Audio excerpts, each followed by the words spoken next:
नमस्कार, मी संकेत आवटे. एक असा स्टॉक जो 17 रुपयांवरून 2 वर्षात 1377 रुपयाला जातो. परत 1 वर्षाच्या आतच 177 रुपयांना येतो. जेनसॉल इंजिनिअरिंग लिमिटेड GEL स्टॉकमध्ये नेमकं काय सुरू आहे? पूर्ण कच्चा चिट्टा समोर घेऊन बसलो आणि खूप इंटरेस्टिंग स्टोरी आहे. बऱ्याच लोकांना कळेल की एखाद्या स्टॉकचं अनालिसिस करताना काय बघायचं असतं, कोणत्या गोष्टी बघून आपण एखाद्या स्टॉकमध्ये इन्व्हेस्ट करू शकतो. प्रचंड इंटरेस्टिंग व्हिडिओ आहे, हे मी गॅरंटी देऊन तुम्हाला सांगतोय. बघा, सिंपल आहे साहेब. कंपनी काय करत होती? एका वर्षामध्ये धंदा डबल करत होती. विदिन 1 इयर सरळ बिझनेस डबल करणं ही छोटी मोठी गोष्ट नाही. स्टोरी एकदम इंटरेस्टिंग आहे. कंपनीनं काय केलं? 3 वर्षांमध्ये त्यांचा जर सेल्स ग्रोथ बघितला 150% आसपास होता. एवढ्या फास्ट कंपनी ग्रो करत होती. बरं, एवढंच नाही तर कंपनी आता नेमकं करते काय?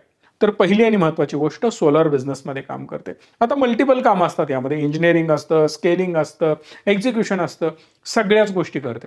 सोप्या भाषेत काय? तर सोलर बसवून देणे. एखाद्या प्रोजेक्टसाठी सोलरची गरज आहे.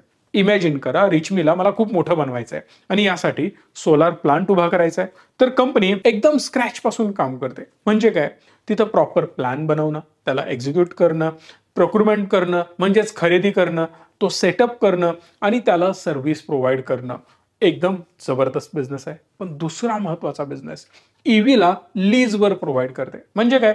इलेक्ट्रिक व्हेकल बाय करणं आणि दुसऱ्याला ते भाड्यानं देणं. छोट्या मोठ्या नाही साहेब, जवळपास कंपनीकडे 8-10 हजार कार्स खरेदी केलेल्या आहेत आणि त्यापुढे ही कंपनी लीजवर देते. आता इंटरेस्टिंग फॅक्ट आणि यामध्ये मोठा गेम प्रमोटरचा काय आहे हे मी तुम्हाला पुढे सांगतोय. एकाच कंपनीला मोठ्या प्रमाणात गाड्या लीजनं दिल्या जातात आणि ही कंपनी कोणाची आहे? प्रमोटरची. आता तुम्ही म्हणाल ही त्याचीच सबसिडरी असणार, तर नाही. तो प्लॅन पुढे एक्सप्लेन करतोय. ईव्ही लीजचा जो बिझनेस आहे तो फक्त 20%चा आहे, पण 80% बिझनेस हा सोलारचा आहे. तो ईव्हीचा बिझनेस यांनी पुढे वाढवण्याचं काम केलेलं आहे. ईव्ही लीजवर जाते, आपण भाड्याने देऊ शकतो. मग या बिझनेसला स्केल केलं जाऊ शकतं. तो स्केल करण्यासाठी मी सिम्पली एक फॉर्म्युला अवलंबला. काय? तर ईव्हीचं मॅन्युफॅक्चरिंग आपण करू. ईव्ही प्रचंड ग्रो होणारा बिझनेस आहे. याचा अर्थ आपण स्वतः टू डोअर मॅन्युफॅक्चरिंग करू कारचं. म्हणजेच ट्रान्सपोर्ट करणारा एखादा बिझनेस असेल, छोटासा व्हेकल आपल्याला बनवायचा आहे, टू डोअर व्हेकल बनवलं आणि हे टू डोअर व्हेकल प्रचंड चालणार आहे. भयंकर ऑर्डर आमच्याकडे आहेत. 5,000 10,000 ऑर्डर आता येऊन पडलेत. 2 व्हीलर आपण मॅन्युफॅक्चरिंग करू, 3 व्हीलर करू, 4 व्हीलर करू, छोटे ट्रक्स बनवू. या हिशोबानं कंपनीनं चाकण पुण्यामध्ये हा प्लांट सुरू केलाय. एवढंच नाही तर जवळपास 228 कोटी रुपयांची यामध्ये गुंतवणूक केली. हा प्लांट खूप मोठा होणार आहे. बिझनेस भयंकर स्केल होणार आहे. या हिशोबाने यांनी हे सगळं चालू केलंय.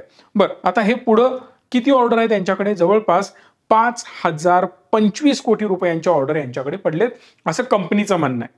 बरं, याच्या पुढे आता कंपनी काय करते तर यांचा रेव्हेन्यू तुम्हाला सांगतो जेणेकरून तुम्हाला आयडिया येईल.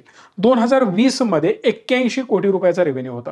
पुढच्याच वर्षी 64 कोटीचा झाला. 2022 मध्ये 160 कोटीचा झाला. तर 2023 मध्ये जवळपास 398 कोटी रुपयाचा कंपनीने रेव्हेन्यू केला. 2024 मध्ये 963 कोटी. तर आता सध्या करंट रन रेट 1500 कोटीच्या आसपास सुरू आहे. मग एवढं सगळं चांगलं चालू असताना नेमकं प्रॉब्लेम कुठे आहे? सेल्स ग्रोथ होतोय, पैसा कंपनीकडे येतोय, फास्टेस्ट वाढणारी कंपनी, ज्याचा पी 200 400 500 ला गेला होता, आता 7 पी मल्टिप्लायरवर कंपनी ट्रेड करते. नेमका गोंधळ काय? कंपनीमध्ये काय सुरू आहे? तुमच्या सगळ्या प्रश्नांची उत्तरं देतो. बघा, सगळं काही गोडी गुलाबीत सुरू होतं. कंपनीला जेव्हा लेंड केलं जातं, पैसा दिला जातो, क्रेडिट दिलं जातं, म्हणजेच कंपनीला कर्जाची गरज असते. हे कर्ज कसं दिलं जातं तर क्रेडिट स्कोअर बघून जसं आपलं कर्ज मिळतं ना आपल्याला, सेम इथं पण तेच चालतं. इथं क्रेडिट रेटिंग दिलं जातं. वेगवेगळ्या संस्था आहेत, इकरा आहे, केअर आहे, या एजन्सीज ना तुम्हाला रेटिंग देतात. कंपनी बॅलन्स शीट समोर ठेवते. हे आमचं कर्ज आहे, हा आमचा सेल्स आहे, हे आमचं नेट प्रॉफिट आहे, हे आमचं फ्युचर आहे, अशा अनेक गोष्टी सांगून कर्ज दिलं जातं. आता कंपनीला कर्ज देण्यासाठी रेटिंग किती आहे हे बघावं लागतं. सो या कंपन्यांनी BBB रेटिंग कंपनीला दिलं. पण शेवटी कंपनीमध्ये बरेच प्रॉब्लेम सुरू होते. कर्ज घेतलेलं होतं, त्याचे हप्ते वेळेत जात नव्हते. कंपनीचं म्हणणं आहे आम्ही हप्ते एकदम वेळेत भरतोय. कुठलेही हप्ते आमचे तटलेले नाहीत. कंपनीकडे तर 250 कोटी रुपये असेच पडलेत. म्हणजे रिझर्व्ह मध्ये आहेत, लिक्विडिटी कंपनीकडे आहे, पैशाची कुठलीही कमतरता नाही.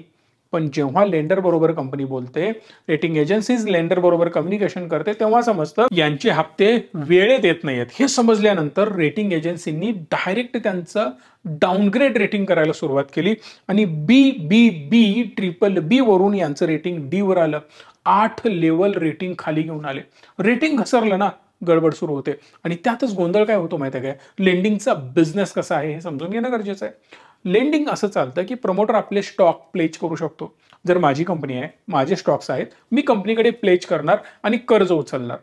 प्लेज म्हणजे काय हो, तर सिंपल आहे, माझ्याकडे काही माझ्या कंपनीचे शेअर्स आहेत, माझ्या शेअरची किंमत 100 रुपये आहे, असे अनेक शेअर्स माझ्याकडे आहेत, लाखो करोडो शेअर्स आहेत, तर त्याच्या 40% हेअरकट करून, केस कापणे नाही बरं का, हेअरकट म्हणजे काय, तर 100 रुपयातले 40 रुपये वजा केले जातील, 60 रुपयांचं कर्ज तुम्हाला दिलं जाईल एका शेअर्सच्या बदल्यात. यांचं सुद्धा तेच झालं. पण प्रमोटरने गेम काय केली माहिती आहे का, 80% शेअर्स प्लेज करून टाकले. 80%, नॉट अ जोक.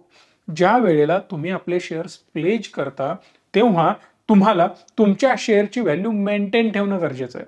जर शेअरची व्हॅल्यू घसरली ना, तर तोच लेंडर म्हणजेच पैसे देणारा व्यक्ती म्हणजेच कंपनी तुमच्या मागे लागते की जेवढा फॉल आलाय ना तेवढा पैसा मला परत कर, अदरवाईज अजून शेअर माझ्याकडे प्लेज कर.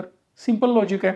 पण कंपनीला ते करता आलं नाही, लेंडरचे पैसे देता आले नाहीत, म्हणून त्यांच्या लेंडरनी तिघांनी मिळून, ही नावं तुम्ही वाचू शकता, तिघांनी मिळून हे रेस्टेड शेअर्स म्हणजेच काय, जे शेअर्स प्लेज केले होते त्याला ही टर्म वापरली जाते, त्यांचे शेअर्स विकायला सुरुवात केली.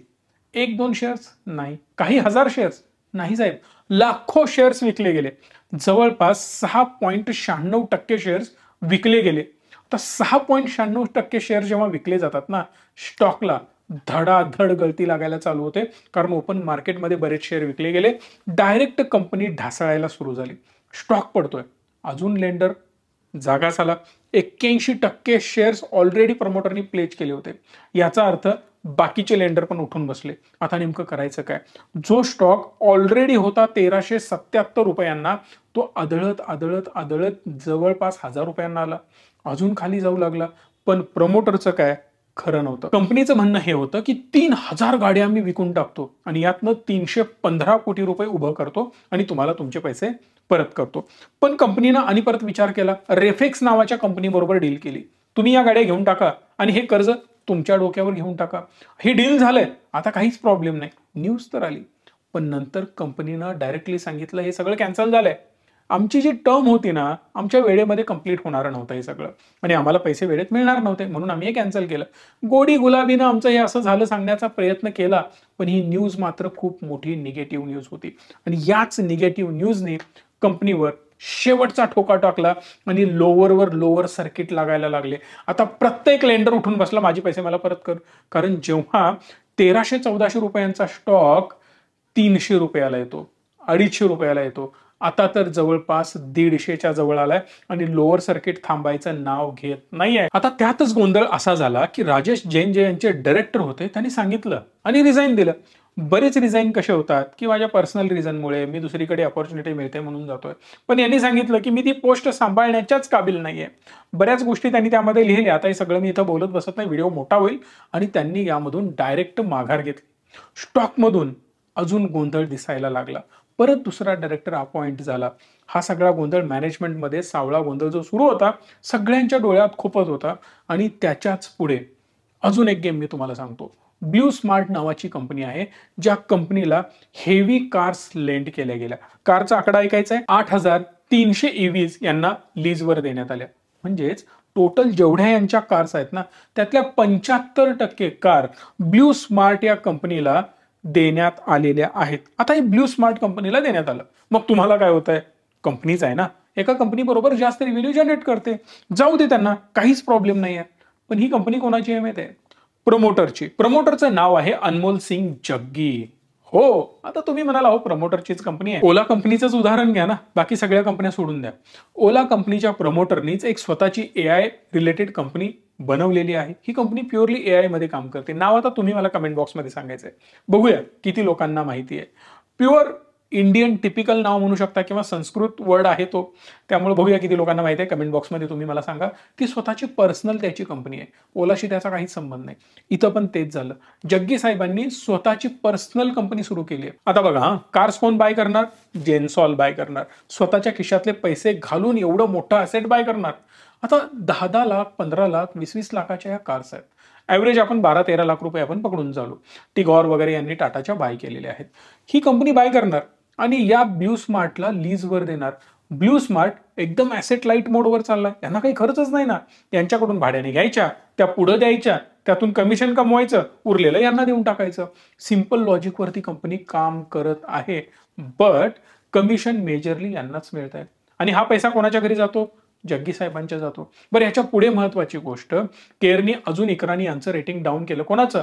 ब्ल्यू स्मार्टचं पण. कारण 30 करोडचा अगेन त्यांनी डिफॉल्ट केलेला आहे.